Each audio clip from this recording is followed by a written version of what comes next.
Toutes et à tous, j'espère que vous allez bien.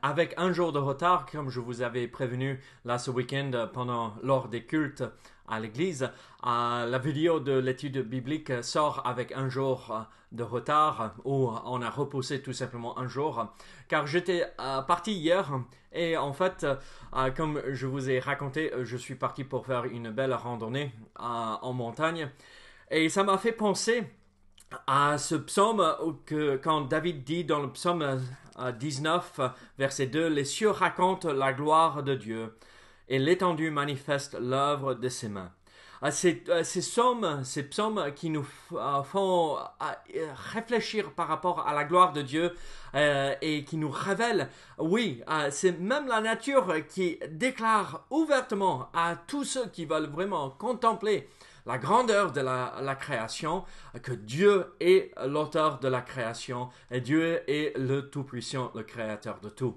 Et donc, regardez quelques photos que j'ai prises et quelques vidéos là, c'était vraiment beau et magnifique. Et après, nous allons revenir pour louer le Seigneur concernant tout ce qu'il a créé et nous allons aussi continuer avec l'étude biblique.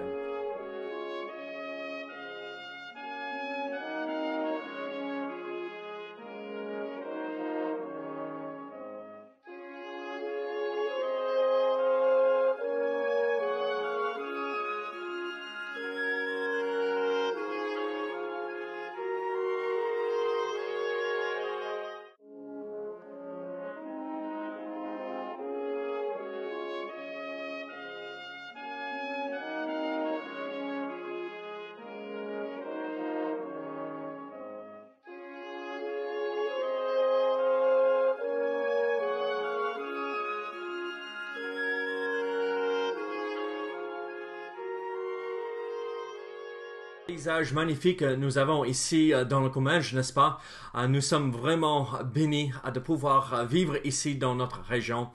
Et prions aussi qu'à travers ce témoignage que nous pouvons apporter dans cette belle région, que nous puissions voir plus de monde venir au Seigneur. Que ce soit pas juste simplement un beau paysage, une région magnifique et belle avec la nature, mais aussi une région magnifique et belle pour la gloire du Seigneur, que nous puissions retrouver des âmes qui cherchent, qui ont soif de connaître le Seigneur et que nous puissions partager la foi en Jésus-Christ avec tout ce qui nous entoure.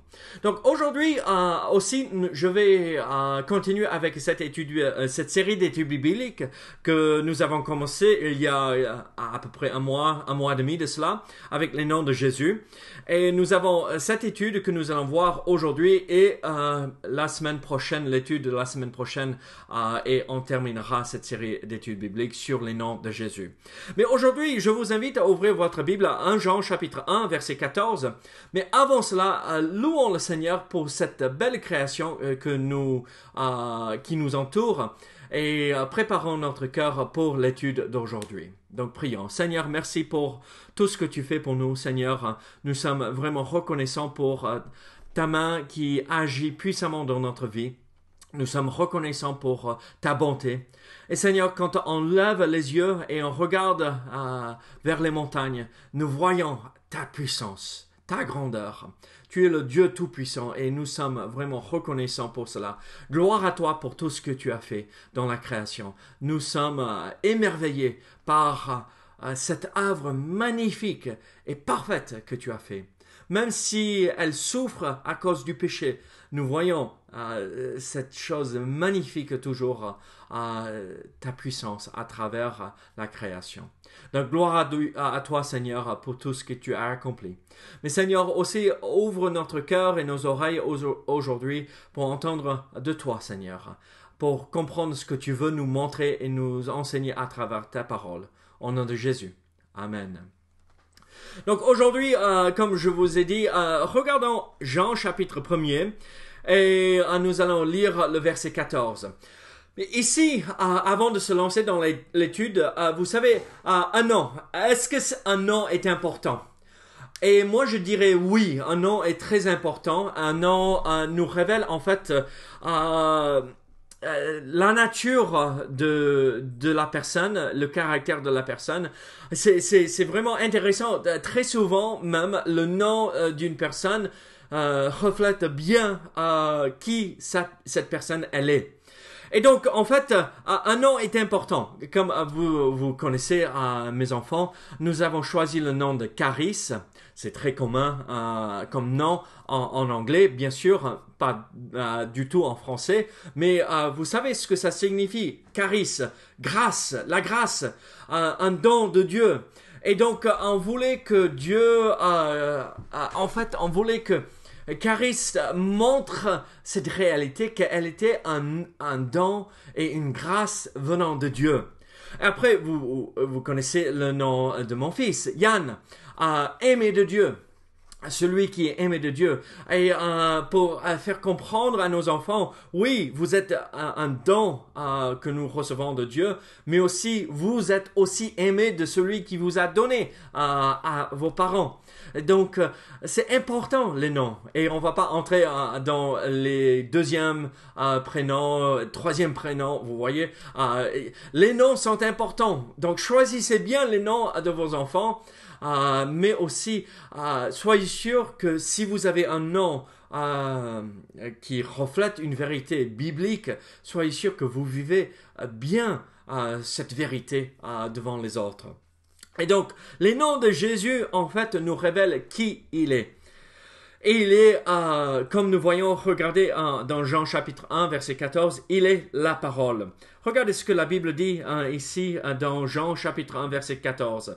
Et la parole a été faite chair, et elle a habité parmi nous, pleine de grâce et de vérité. Et nous avons contemplé sa gloire, une gloire comme la gloire du Fils unique venu du Père. Donc on voit que un nom de Jésus, c'est la parole. En fait, nous comprenons en fait que il y a la parole écrite, et il y a la parole vivante, la parole faite chair en Jésus-Christ. Il est la parole. Et en fait, ce verset nous révèle, et ce nom, ce titre pour Jésus-Christ, nous révèle cette vérité de son incarnation. C'est le miracle de Dieu qui est devenu chair. C'est Dieu qui est entré dans le temps, dans l'espace, et il est devenu humain. Vous imaginez le Dieu créateur, celui qui a créé tout ce que vous venez de voir là avec les images que je vous ai montrées là de mon randonnée hier, de la randonnée hier. C'est ce Dieu créateur là. C'est ce Dieu tout-puissant qui est l'auteur de toutes choses dans cet univers et il est devenu chair. Waouh! Et il a habité parmi nous afin que nous puissions le contempler. C'est ce Dieu-là qui est mon sauveur et qui peut être votre sauveur si vous le connaissez personnellement et que vous avez placé votre foi en lui. Jésus est appelé la chair, la parole parce qu'il nous révèle la parole de Dieu. Il nous communique qui est notre Dieu. C'est une vérité merveilleuse. Est-ce que vous connaissez la parole? Est-ce que vous avez pris le temps de connaître la parole? Oui, la parole écrite parce qu'il est l'auteur de la parole, mais la parole faite chair. Ce Dieu tout-puissant qui est devenu homme afin de se sacrifier pour vous et moi pour payer la dette de nos péchés. La Bible nous dit, sans le sang de Jésus-Christ qui a coulé, le pardon du péché n'est pas possible. Mais il y a aussi une autre liste que j'ai évité, un autre verset qui nous donne une liste de noms de Jésus-Christ que j'ai évité jusque-là parce que c'est les noms auxquels nous pensons immédiatement et surtout autour de la période de Noël. Regardez Ésaïe chapitre 9. Ésaïe chapitre 9 et nous voyons une liste de noms pour Jésus-Christ et cette liste est vraiment complète. entière. Elle nous révèle des choses vraiment magnifiques concernant notre Seigneur Jésus-Christ. Donc regardez Ésaïe chapitre 9 verset 5. Car un enfant nous est né, un fils nous est donné, et la domination reposera sur son épaule.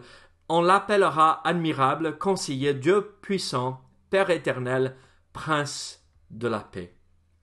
Alors, qu'est-ce que cette liste nous révèle concernant Jésus-Christ? Nous comprenons que le contexte nous montre clairement que nous parlons de cet enfant qui est né d'une vierge, qui est né à Marie et Joseph. Joseph, bien sûr, étant le père adoptif, pas le père biologique de Jésus.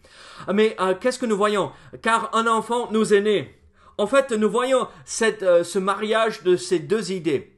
Un enfant nous est né. Ça, c'est naturel. C'est ce qui se passe à chaque fois qu'une femme est enceinte et elle accouche son fils ou sa fille. Un fils nous est né. Ça, c'est le côté naturel. Mais un fils nous est donné. Ça, c'est le côté surnaturel. Parce que c'est Dieu qui nous a donné son fils, qui a donné la deuxième personne de la Trinité. C'est Dieu qui s'est incarné, comme nous avons vu dans ce premier nom que nous avons vu aujourd'hui. Dieu fait chair, la parole, il s'est incarné. Et c'est là où nous voyons ce qui est surnaturel.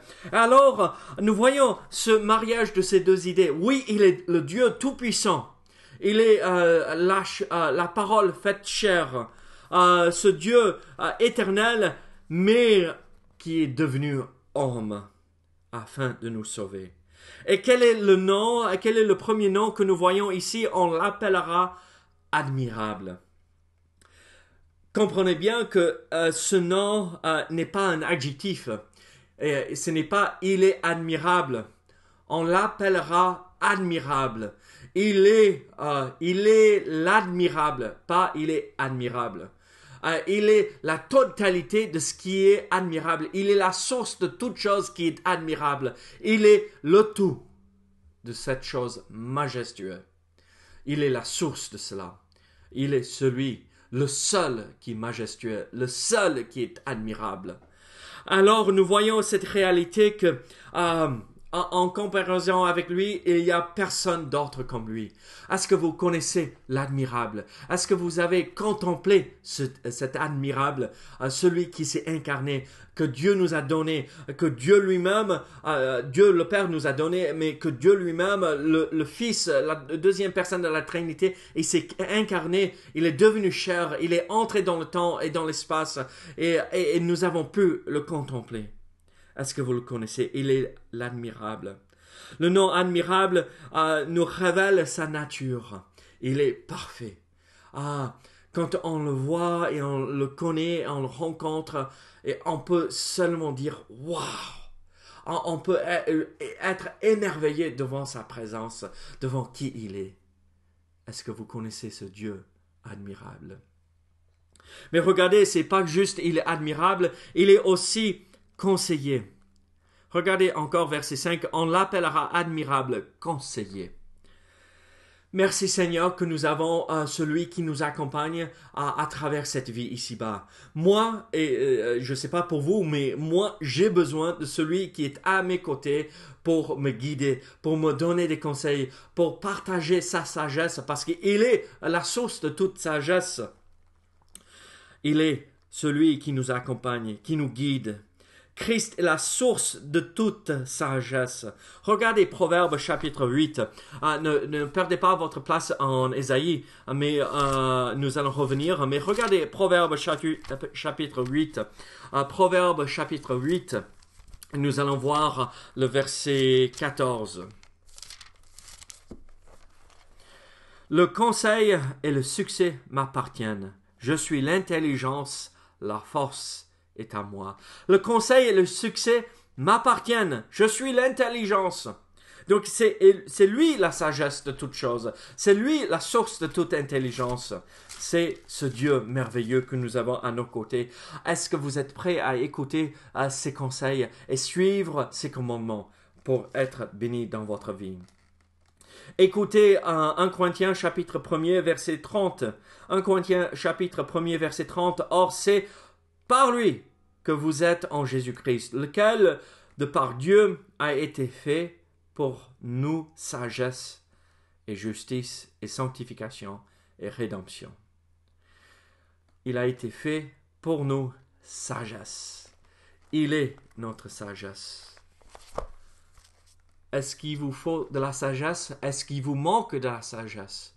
La Bible nous dit dans les épîtres, dans Jacques, si on demande, il nous donne sa sagesse. Écoutez Jacques chapitre 1er verset 5. Si quelqu'un d'entre vous manque de sagesse, qu'il la demande à Dieu, qui donne à tous simplement et sans reproche, et elle lui sera donnée. Il est le conseiller, la source de toute sagesse, celui qui partage sa sagesse. Il est l'auteur de la sagesse et il la partage avec nous. Mais regardez encore Ésaïe chapitre 9 verset 5. Nous voyons, il n'est pas juste l'admirable, il n'est pas juste le conseiller, mais il est aussi le Dieu tout-puissant. Le Dieu puissant. En fait, il est l'omnipotent. Il est celui qui détient toute puissance. Il peut tout faire. Et c'est celui qui est à nos côtés, c'est celui qui nous conseille.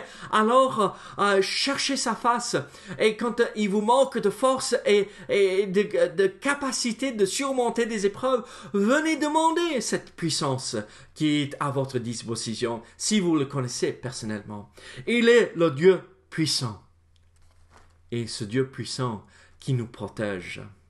Regardez, il n'est pas juste Dieu puissant, il est Père éternel. Et là, on a l'impression, mais attends David, on confond Dieu le Père et Dieu le Fils. On mélange les deux personnes, deux des personnes de la Trinité là. Non, c'est pas, on ne l'appelle pas le Père, mais il est Père éternel. Père en étant égal en nature avec Dieu le Père, mais différent en personne, mais soumis en fonction au Père éternel. Il est le Père, il est Père éternel dans le sens, il est le fondateur d'un mouvement, qui est la fondation, le fondateur de l'Église, n'est-ce pas? Jésus-Christ avec les apôtres étant les colonnes sur lesquelles l'Église a été construite. Et donc, oui, il est Père éternel en étant le fondateur de ce grand peuple, l'épouse, l'Église. Il est le fondateur, il est Père éternel. Mais il est le prince de la paix. Regardez, il est le prince de la paix. Il est le prince, l'autorité sur la paix. Il nous permet d'avoir la paix avec Dieu, mais aussi la paix de Dieu qui dépasse toute compréhension. Le monde ne peut pas comprendre pourquoi nous, au sein de ce monde et de tout ce qui se passe dans le monde, où le monde est bouleversé, nous, les vrais chrétiens, qui ont placé notre foi en Jésus-Christ, qui ont Dieu comme Père et Jésus-Christ comme notre prince de paix, comme le Père éternel, comme Dieu puissant, comme conseiller, comme admirable. Comment nous pouvons avoir la paix dans le monde? Éphésiens chapitre 2, versets 14 et 15 nous révèle ceci. C'est la paix. Il est la paix, il nous donne sa paix. La paix avec Dieu. Regardez ce verset ici quand on termine. Il est la paix. Il est la source de notre paix aussi. Est-ce que votre cœur est troublé aujourd'hui? Est-ce que vous vous posez la question, mais comment vais-je faire dans cette situation? Mais regardez à Dieu. Regardez à Christ qui est la paix.